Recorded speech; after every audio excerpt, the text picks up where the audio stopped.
அம்பலத்தை அம்பு கொண்டு அசங்கென்றால் அசங்குமோ? கம்பமற்ற பார்க்கடல் கலங்கென்றால் கலங்குமோ? இன்பமற்ற யோகியை இருளும் வந்து அணுகுமோ? செம்பொன்னம்பலத்துளே தெளிந்ததே சிவாயமே.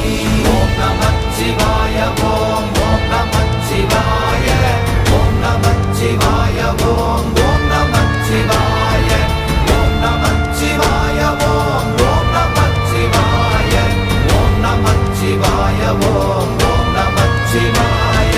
அவ்வெனும் எழுத்தினால் அகண்டம் ஏழுமாகினாய், உவ்வெனும் எழுத்தினால் உருத்தரித்து நின்றனை, மவ்வெனும் எழுத்தினால் மயங்கினார்கள் வையகம். அவ்வும் உவ்வும் அவ்வுமாய் அமர்ந்ததே சிவாயமே. ஓம் நமச்சிவாய ஓம் ஓம் நம